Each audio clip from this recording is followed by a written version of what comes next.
All right. So last time we left off, we were talking about Theodore Roosevelt and his.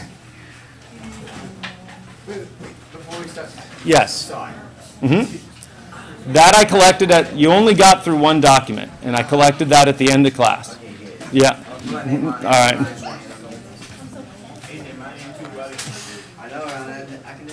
All right.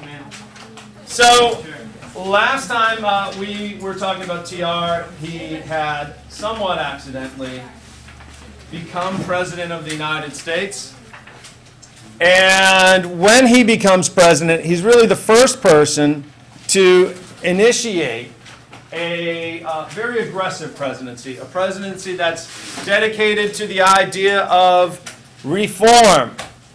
And he creates a plan that he calls the Square Deal.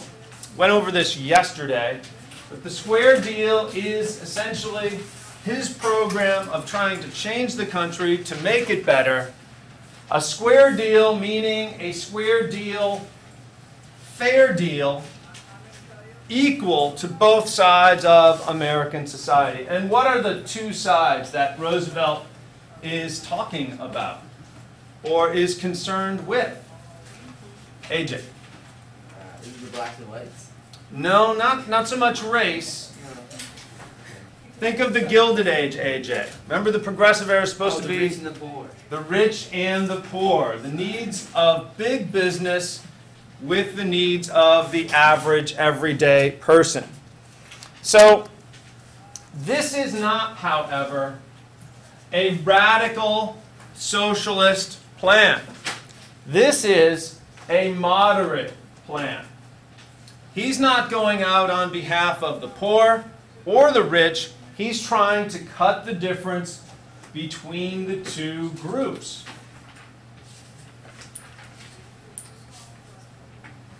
So these two groups have very, very different needs. Now, Roosevelt is credited, at least by me, with saving the country from a socialist revolution.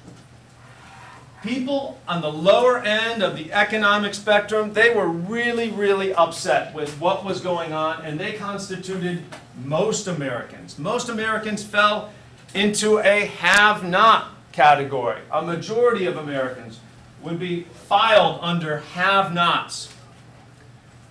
What do you think the rich felt about the Square Deal? What do you think the wealthy in America would think about this plan of reform? Yeah, Steph. They probably wouldn't want it because they're not getting all the benefits that they're getting now. Yeah, no one ever really wants to voluntarily give up power, right? But TR, what kind of background did he come from himself? He was a rich person. So many rich people probably viewed him as a traitor to his class, a sellout, okay? But TR didn't see himself as that guy. He saw himself as a guy that was saving the rich from themselves. What do you think I mean by that? Saving the rich from themselves. Yeah, Monica. Probably that they're getting like too out of hand. Yeah. So what would, if you know, when sometimes you ever, if you have a dog, right, and you put food in front of a dog, what will a dog do? Eat it. What if you keep on filling the bowl? He'll keep on eating it, okay? And if you don't measure out the food for the dog can get very, very sick because they'll just keep on eating because their nature is to eat whatever is put in front of them. In some ways, maybe the rich are like that. So what's Roosevelt trying to do is he's trying to cut them off from their worst excesses and saying, you know what, if you don't change how you behave, you may not be rich anymore. You may face a civil war, a revolution that can take all of this stuff away from you. Do you see why that's not necessarily radical? He's not taking anybody's property. He's just trying to show people that this is a government that can be fair to them. Now, you've seen Roosevelt oh, let's see. He has a new kind of idea or a conception of presidential power, different than people in other times.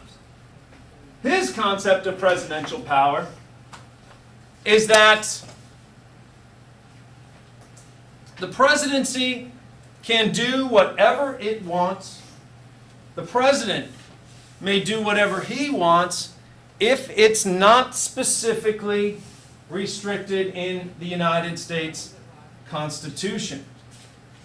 His idea is that the presidency needs to be dynamic. It needs to go out and make the necessary changes that society requires. One of the things that makes Roosevelt different is his idea of something called the bully pulpit. Can you think of something that President Obama or Michelle Obama has championed that doesn't really have anything to do with law? Something that they've been promoting or talking about or discussing that doesn't have anything actually to do with law itself.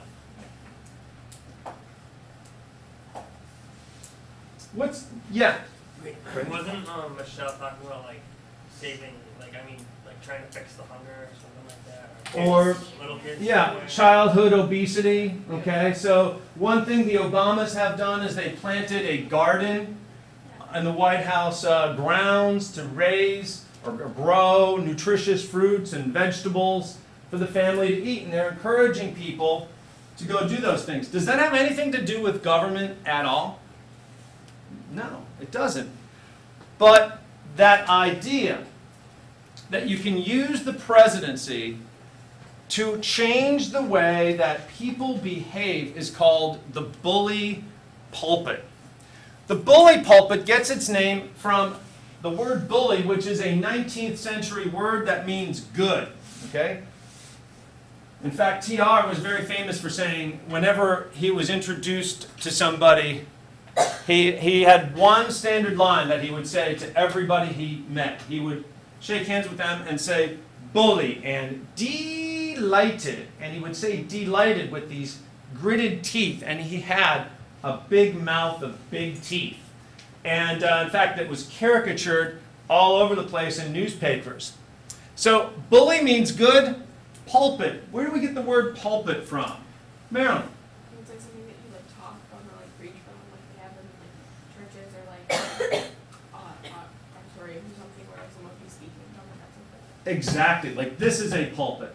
So if the presidency is a bully pulpit, a good place to preach from, it's a way of trying to change the moral behavior of Americans. And TR had an opinion on nearly every subject. He said crazy things like, I believe every boy should be involved in sports.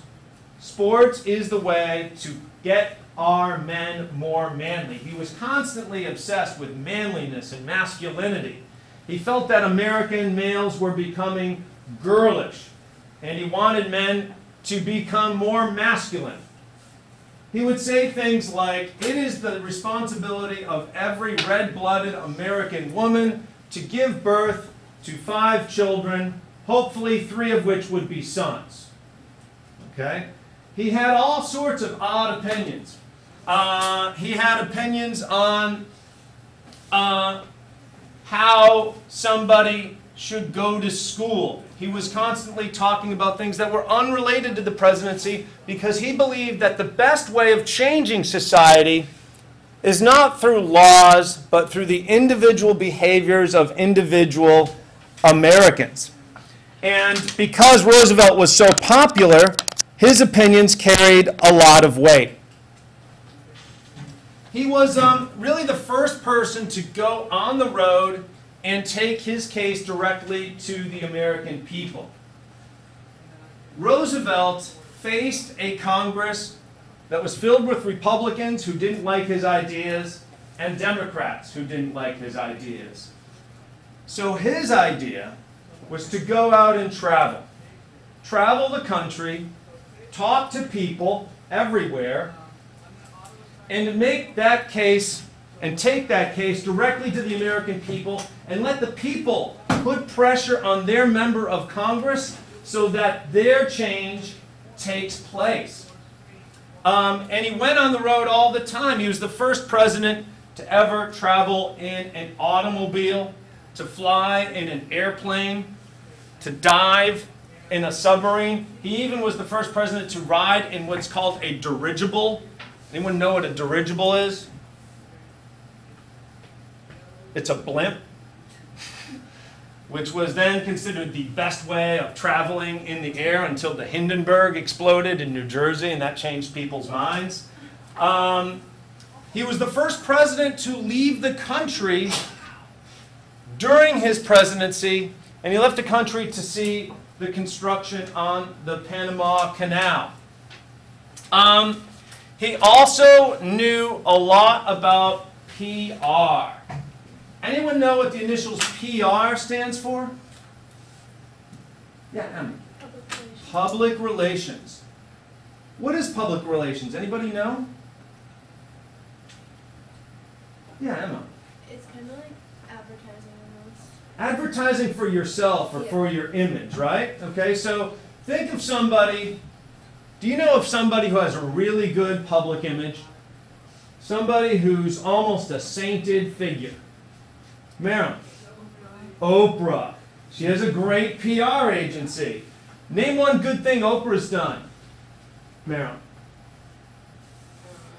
She built that like place in Africa. Yeah, she built that school in Africa. How do you think people found out about it?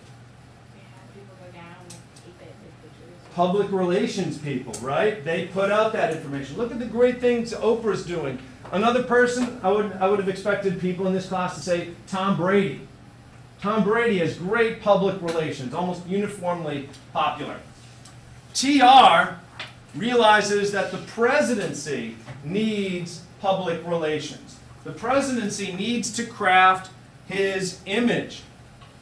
One of the first things that TR does is, previous to TR, the press used to hang out at the White House under this drive-in. You've probably seen the White House, where in the back by Lafayette Park there's this big kind of overhang. Okay, it's for where carriages are supposed to pull up and you can get out in the rain and not get wet.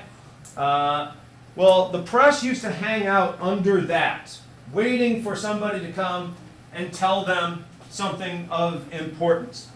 And and then somebody would show up and make an announcement, and then the press would take it down, and then they'd go to the Telegraph, and they'd spread it from there. TR comes up with a new concept, and it's called the White House Press Room. He creates a room dedicated to the press and to working with the press. So instead of being outside morning, noon, and night in the cold, not knowing what's going on, here you have a room right in the White House. Now, what was the reason he did that for? Seth? Or his, like, to get all his, like, the public relations in? To line up all the support. And the press complied. He had a lot of influence and control over how the press covered him. And in his day, he was easily the most photographed and most talked about person in the U.S. Pretty much everything that he did was a news story in one way or another. For instance, if TR, there's a great story where TR went for a horse ride. And the reporters were brought along on the horse ride so they could show TR in this active thing. Here he is riding a horse. And he was jumping over fences with his horse. And a photographer snapped a picture of it. And TR said, no, no, no. That's the wrong angle to take this picture from. What you need to do is get on a bended knee and get closer to the fence and take the picture as the horse jumps over the fence. That way it looks like I'm jumping much higher than I actually am. Okay? Another great example is one time he was playing tennis and the press was there. And he asked the press, they took a picture of him. And TR liked to eat, and he had some rolls of fat along his side. And he asked the press, would you not publish this picture of me in my tennis outfit? It makes me look fat. And they complied, and they didn't print it, okay? But I think the greatest story has to do with this, this brown bear mask here, okay? TR was out hunting, and he loved to hunt, and he was in Alabama, and he was looking for a bear. The guide pointed out a bear to him. It was a little bear cub, little black bear cub. He had treed the cub, meaning that he had trapped the bear cub in the tree. And the guide says, there you go, Mr. President, shoot the bear. And TR said, no, I'm not going to shoot the bear. That wouldn't be sporting. And he refused to shoot the bear. And there's the cartoon of him refusing to shoot the bear in the lower right-hand corner. Of course, being everything that he did was a big news story. The story gets reprinted, cartoons printed about it, and then a guy in New York City, TR is so popular, decides to immortalize the bear and make a stuffed version of that bear. And that's where we get the teddy bear. That's where the teddy bear comes from. Okay? That's why it has the name. It was the bear that TR refused to shoot. So, when you think of TR, what kind of voice do you think of? What kind of accent or sound comes to mind? Is it this one? In this way, I desire to greet the Boys Progressive League at their meeting at the Hotel Manhattan. I feel that the Progressive Party should appeal peculiarly to the young men and therefore to the boys who are to be the next generation of voters. The principles for which we stand are the principles of fair play and a square deal for every man and every woman in the United States. A square deal politically, a square deal in matters social and industrial. I wish to see you boys join the Progressive Party and act in that party and as good citizens in the same way I'd expect any one of you to act in a football game. In other words, don't flinch, don't fall, and hit the line hard. So that's his voice. Very nasally. You can almost hear him speak through gritted teeth, those same big teeth that he was known for. So we're moving on. TR had so many different opinions. This, you don't need to write this down. But one thing that he said once that got one newspaper writer annoyed was he said, I wish to see American English simplify its spellings so that there are less complicated spellings and it makes more sense. So one editor wrote, nothing escapes Mr. Roosevelt. No subject is too high for him to tackle, nor too low for him to notice. Meaning, he's getting silly in how he's trying to lead the country. He's getting too involved. So that brings us to our first understanding check question of the day, which is, Theodore Roosevelt uses the bully pulpit of the presidency for what purpose? To pressure Congress to pass his laws, to appoint members of the Supreme Court, to influence the private behavior of Americans, to raise campaign contributions, and E, influence the role the church played in American politics.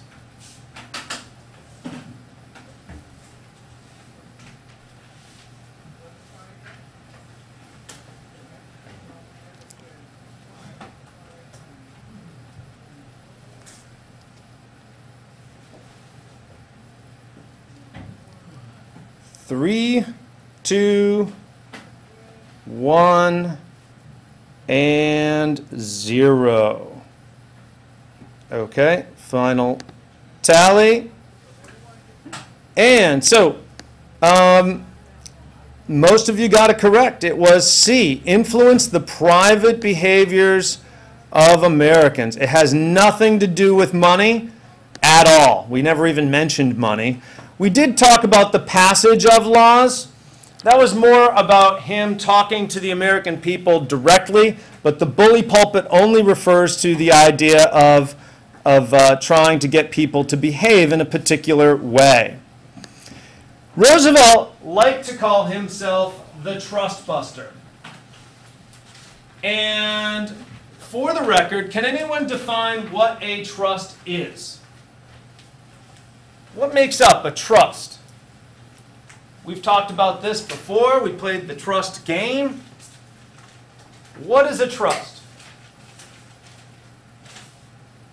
Yeah, Monica. Okay, it's a combination of businesses that make up and create a monopoly. So Roosevelt does not see all trusts as necessarily bad things. But he is going to target the trusts that he perceived to be the, quote, bad trusts. What do you think, in Roosevelt's mind, would constitute a bad trust? What would make a trust bad? Steph? Like, say, I think it's a vertical monopoly. Is that the one that, like, owns all the things that make product? Right, like steel? Yeah, so say one of those, like, since they're the only competition, like, if they jacked their prices because that was the only way people could get that product. Exactly. Have you ever heard of a negative trade practice called dumping? Anyone know what that is? Dumping? Okay. Let me explain it for a little bit. This happens all of the time, and it's a pretty bad practice that businesses do to take advantage of people. It's called dumping. Dumping is selling something at below cost. Why would you sell something below cost? You're losing money. What do you think the intent is, Brendan? To increase demand. To increase demand, okay. So let's say there are two car companies, okay? Although cars are very, very expensive, it's just an idea. Let's say there's Honda and Toyota, and they own most of the car business in the world. Honda sells its cars at below cost. What will people do naturally? They'll buy that. Now, will Honda lose money? Yes, they will. They'll lose money in the short term, but what will that do for Toyota? Business. They won't have any business at all. The hope is Toyota goes out of business, and then once Toyota goes out of business, what can Honda do? Jack up the prices. It's a way of driving competitors out of business.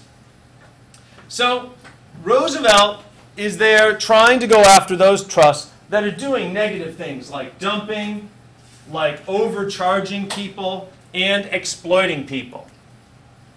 There is a law already on the books. It's called the Sherman Antitrust Act. It was passed in 1890. Keep in mind that TR becomes president in 1901.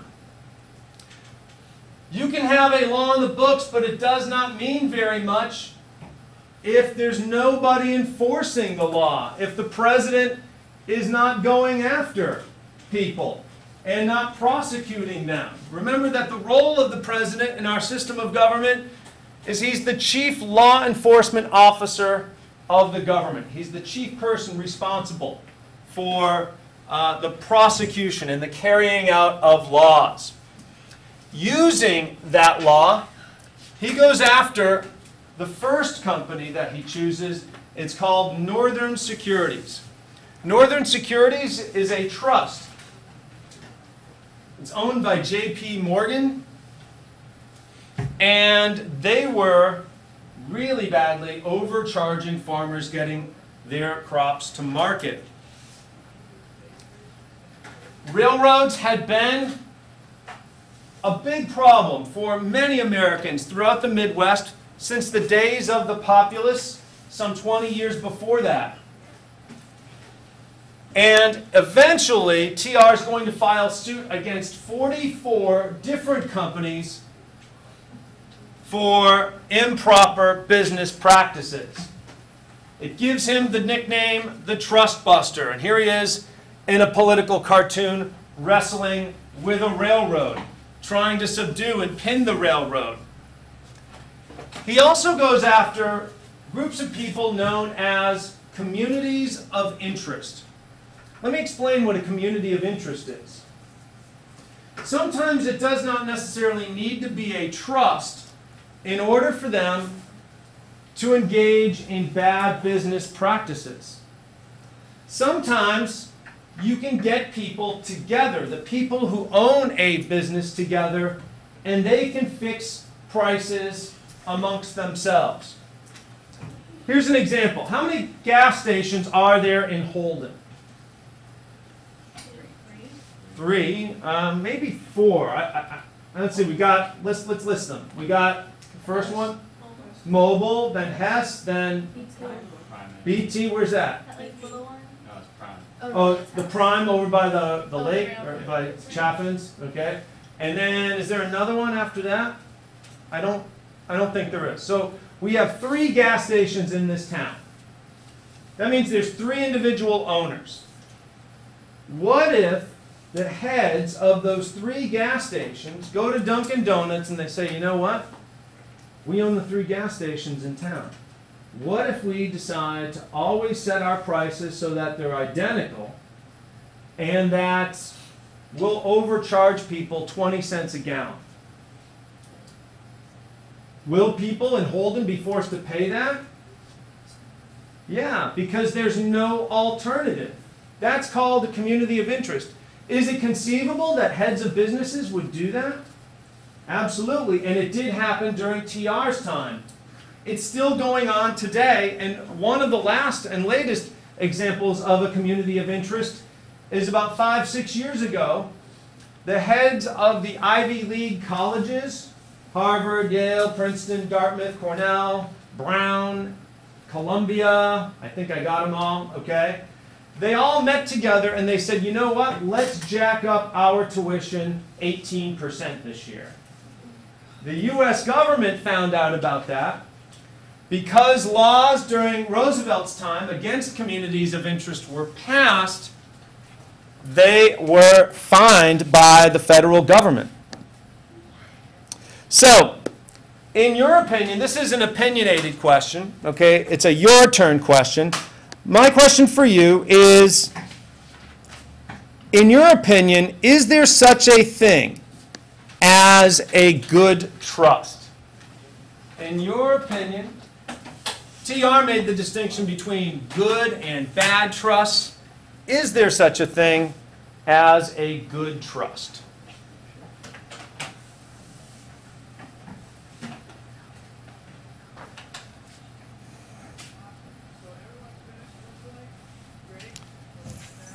Three, 2, 1, and 0. Here we go.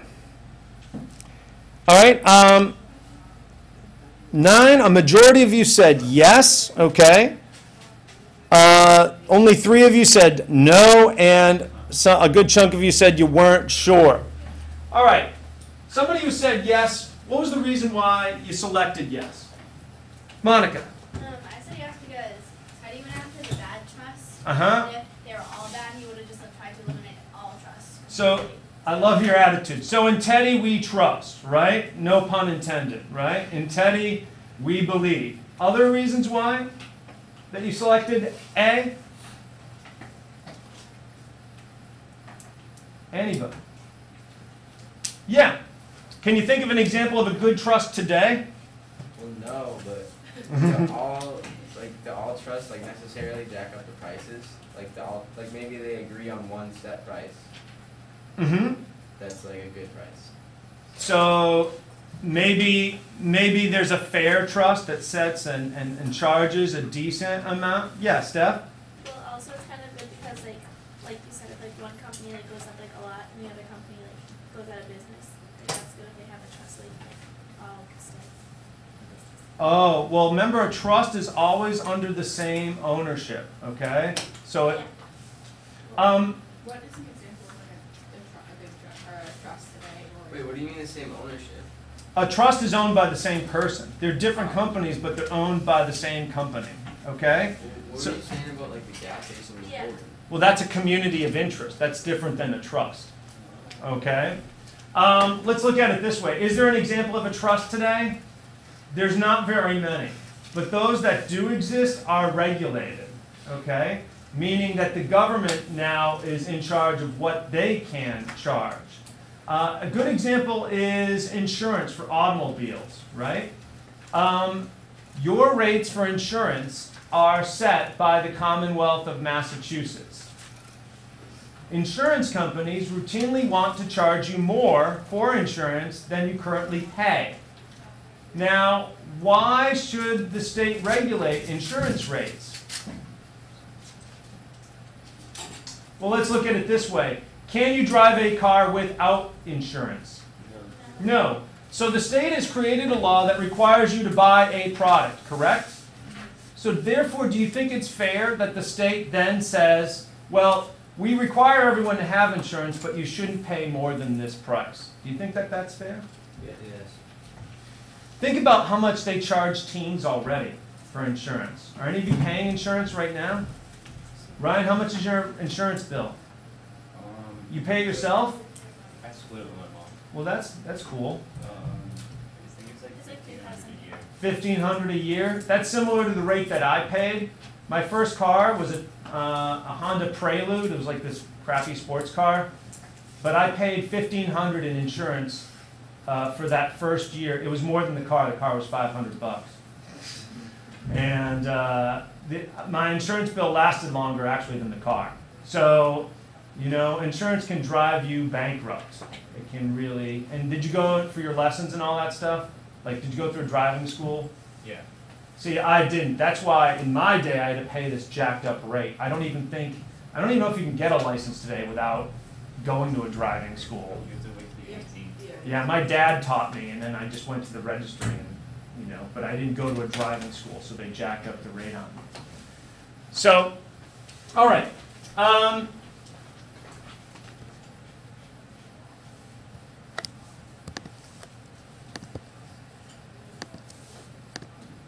All right, the big story, one of the major incidents, and you read about this in your book, is the story behind the anthracite coal strike, 1902. The central figure in this strike is this man right here. His name is J.P. Morgan. Take a look at his nose. It's an absolutely huge nose.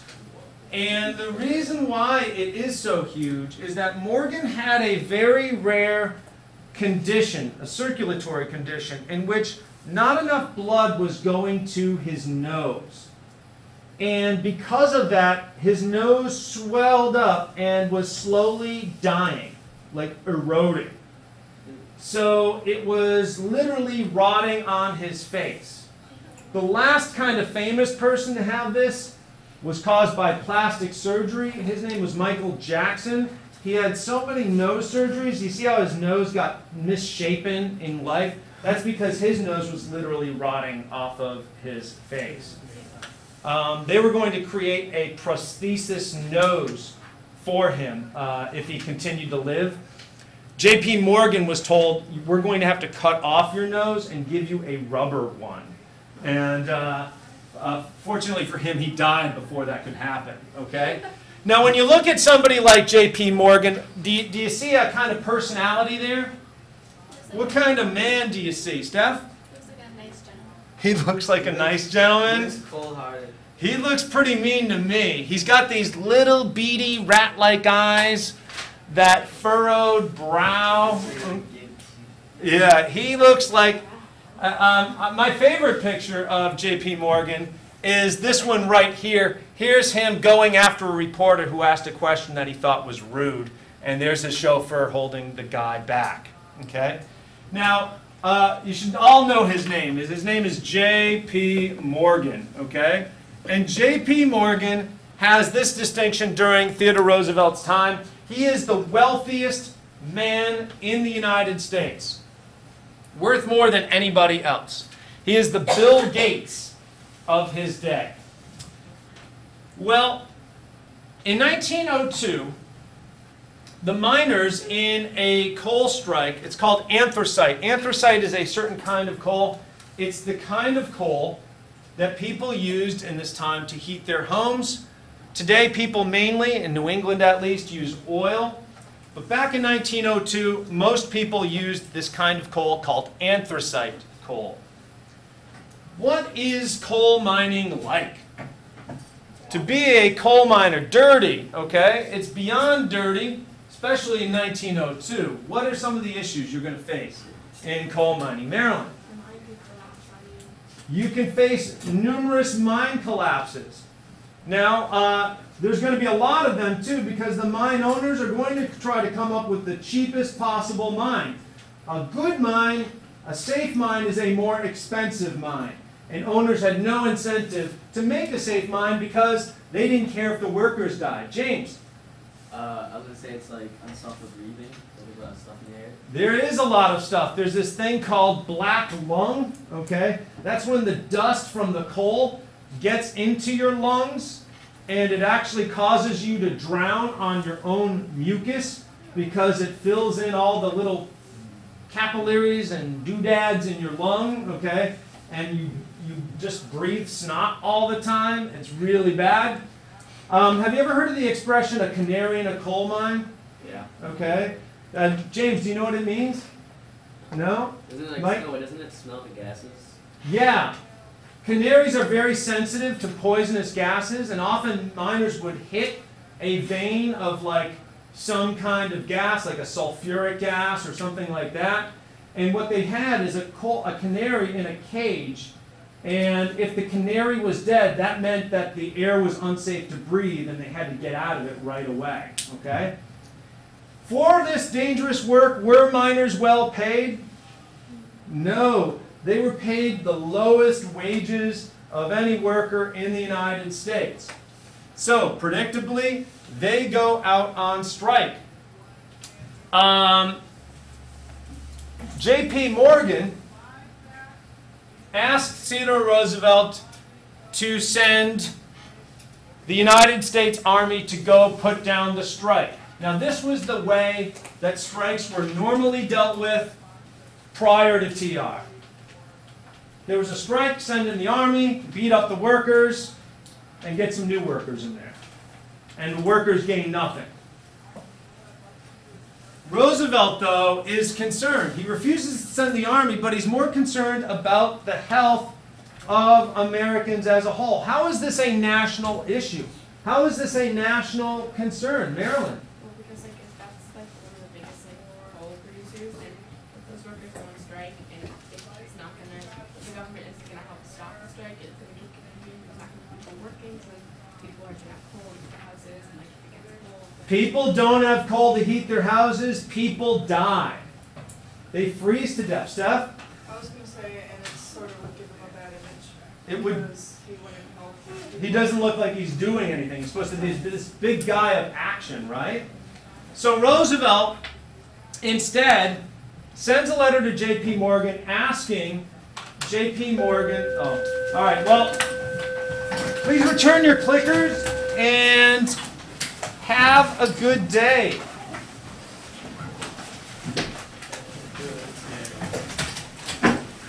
Wait, so do we have any homework for tomorrow? Besides the Yep, you have the study guide. That's it.